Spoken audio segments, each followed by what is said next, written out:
on adore aller au Canada parce que tout le monde est gentil au Canada et les Français que j'interviewe tout au long de l'année à chaque fois me disent à quel point ce pays est agréable. Bonjour Christophe Braillet.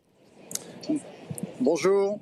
Très content de te retrouver. Dis donc, il y a plus de soleil qu'hier, hein? Oui, en fait, le temps est très très chaud. C'est la canicule. Du coup, on a des nuages d'orage qui passent de temps en temps. Et c'est ce qui est arrivé hier, hélas. Alors en effet, on va raconter tout ça parce que une météo a perturbé l'événement avec des orages violents. Résultat, les associations est toutes rassemblées et puis subitement, hop, tout le monde a dû plier bagage. Tout à fait, tout à fait. En fait, ce qui s'est passé, les festivités ont eu lieu sur 4 jours. Dali a eu un tournoi de pétanque organisé par la Chambre de commerce et d'industrie franco-canadienne. Un beau tournoi de pétanque, complet bien sûr. Samedi, il y a eu une feria sur la plage Vigier avec des artistes français. Et le dimanche, c'était le clou de l'événement, c'est la guinguette des régions de France, qui est organisée par le consulat de Montréal, orchestré par Marie Lapierre, notre consul général de France à Montréal. C'était une grande première. Une première organisation. Moi, ça fait 32 ans que je suis ici, puis c'est la première fois que le consulat organise un si gros événement. Donc c'était le dimanche, de midi à 21h. Ça affichait complet, 1700 places réservées. C'était dans le quartier Hochelaga, à côté du fleuve Saint-Laurent. Ici, on est au Vieux-Port. Je ne sais pas si vous voyez Bonjour Montréal, mais c'est la place mythique pour les touristes pour se faire photographier. Et très beau rassemblement familial. Et là, ça a commencé à midi. Et puis ça a duré seulement 4 heures, car il y a eu un très très gros orage. Le site a dû être fermé, malgré la belle programmation. Il y a eu des slameuses, drag queens, bal folk, danse polynésienne, de DJ, accordéonistes, et beaucoup de stands de nourriture des régions. D'ailleurs, je vous ai envoyé quelques photos. On va regarder d'ailleurs, hein, on va regarder quelques photos que tu nous as envoyées.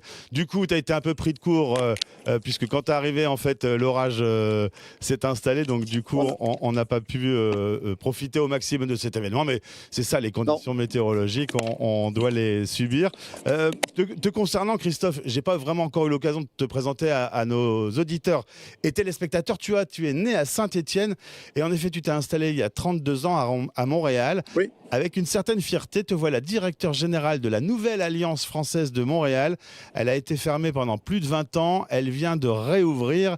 Et cette grande communauté sur place de Français, fallait l'animer, fallait s'en occuper. C'est chose faite avec votre alliance. Tout à fait. C'était très attendu. Personne ne comprenait pourquoi l'Alliance était fermée et personne ne voulait réouvrir. C'est un gros dossier. C'est tout un groupe fondateur qui a dû travailler fort pour la réouvrir. Ça marche très bien. On a des nouveaux locaux. Maintenant, on a nos locaux. Comme ça fait 2 ans, depuis un an, on a des locaux à côté, au Vieux-Port, dans un bâtiment historique pour faire nos cours. On fait de la pédagogie culturelle comme toutes les alliances. On est la 10e au Canada. Il y en a 104 aux États-Unis. Donc, c'est tout un réseau pédagogique et culturel. Donc c'est français, mais c'est francophonie, l'amour de la langue française et tout ce qui est culturel, promouvoir la francophonie, découvrir les artistes, les communautés francophones au Québec. Il faut voir qu'au Québec, la population est très immigrante et multiculturelle, donc il y a énormément de choses à découvrir et vraiment sympathique. Alors, pendant que tu nous parles de l'Alliance française, on voit donc les photos de ces événements avec du monde. Il y avait la guinguette des régions. Et donc, cette météo qui est venue s'interposer en cours d'après-midi. On a quelques stands là qui ont été animés hier. On va voir la photo suivante. Ça, c'est quoi alors ? Là, je vois pas parce que j'ai c'est la fresque. le soleil sur mon... Ah, pardon, oui, c'est la fresque. Il y a une fresque qui était sur le bâtiment Hochelaga. Il y a une fresque qui a été faite en l'honneur du 14 juillet avec la cocarde tricolore. Très belle fresque, oui. C'était très, très bien animé, très bien installé avec tous les stands. C'était en plein air. Et c'est vraiment dommage. Je suis malheureux pour les organisateurs parce que c'était quand même un travail d'organisation sur toute l'année pour que ça ait lieu. Et au moment où on se parle, on voit un décor. Qu'est-ce que tu peux me dire ? Tu es où à Montréal ? Là, je suis au Vieux-Port. Il faut voir que Montréal est une île, donc on est entouré d'eau. Là, je suis à côté du fleuve Saint-Laurent au Vieux-Port. Donc c'est vraiment la place touristique. Et je ne sais pas si vous voyez derrière, mais il y a Bonjour Montréal. Ouais. C'est là où les touristes prennent leurs photos pour donner le bienvenu. Mais si je fais le tour, là, voilà, vous voyez tout le côté du Vieux-Port. C'est très attractif. Beaucoup de touristes. américains, mais aussi d'autres nationalités qui viennent nous voir, français aussi. Et on voit les locaux de l'Alliance française, c'est sympa quand même, hein, Christophe? Oui, très beau, très beau. Au rez-de-chaussée, c'est notre centre culturel, et puis le premier étage, c'est toutes nos salles de cours et d'examen pour la pédagogie. Alors Montréal est province du Québec, où évidemment le français est en bonne place. Sur 1 million d'habitants à Montréal, 200 000 Français recensés, c'est beaucoup. On va revenir avec Maxime sur quelques chiffres, notamment sur les Français sur place. Alors moi, j'ai pas tout à fait 200 000. On énumère environ 120 000 Français expatriés au Canada enregistrés, alors au Canada, dont soit près de 60 000 vivant à Montréal. Donc on n'est pas tout à fait... voilà, donc c'est 48% d'expatriés français à Montréal. Alors quels sont les pôles attractifs économiques qui tournent actuellement ? Alors le marché de l'emploi à Montréal, cette dynamique, c'est plus ce qui va être en lien avec la tech, avec l'IA aussi beaucoup, et le design principalement. Et puis on peut faire ses études là-bas. Quelles sont les universités qui brillent ?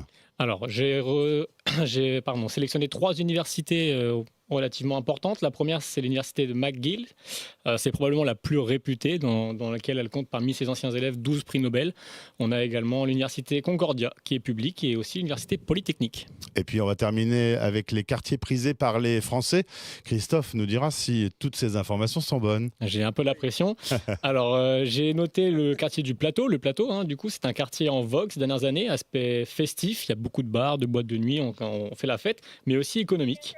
Il y a également le quartier Ville-Marie, donc c'est l'ancien nom de Montréal. Encore une fois, j'espère ne pas dire de bêtises. Quartier très dynamique et apprécié. Et puis enfin, le quartier Rosemont, donc la petite patrie. Le surnom provient d'une série de télé des années 70. Voilà, un quartier un peu plus familial. Est-ce que tout est vrai et tout est bon, Christophe ? Oui, tout à fait. La communauté française à Montréal est quand même l'une des plus grands groupes francophones hors de France. C'est vrai qu'on recense 60 000 personnes inscrites au consulat sur la région Montréal. On estime qu'il y a 2 fois plus de Français, sachant que, disons 50% ne sont pas inscrits au consulat. Donc on parle souvent de 120 000 personnes sur l'île de Montréal, de Français nés en France en fait. Alors en l'occurrence, on parle beaucoup de Montréal. Forcément, c'est là où se trouvent le plus les Français. Mais le Canada est un très très grand pays. On en parle souvent sur Français dans le monde, avec d'autres grandes villes magnifiques et qui peuvent également vous accueillir. Je pense à Vancouver, Ottawa. Tout à fait. Il y a énormément de communautés francophones en Amérique du Nord et au Canada. La communauté ontarienne, acadienne, à Toronto, dans l'ouest du Canada, là, en Colombie-Britannique, Vancouver, Edmonton, Calgary, c'est toutes des grosses communautés francophones et il y a un lien entre ces communautés. C'est très fort. C'est très fort. Malgré que le Québec souvent veut s'approprier un peu le français, car c'est la seule province où la première langue c'est le français. New Brunswick est bilingue, les autres sont anglophones. Donc, mais il y a beaucoup de liens, de communautés très fortes francophones hors Québec. Et le français est un peu fainéant. Comme vous parlez français, on vient à Montréal, mais on peut aussi découvrir, et on le sent sur le site de la radio, dans un dossier consacré justement aux différentes provinces, qu'il y a un grand dynamisme, notamment sur la francophonie dans tout le Canada.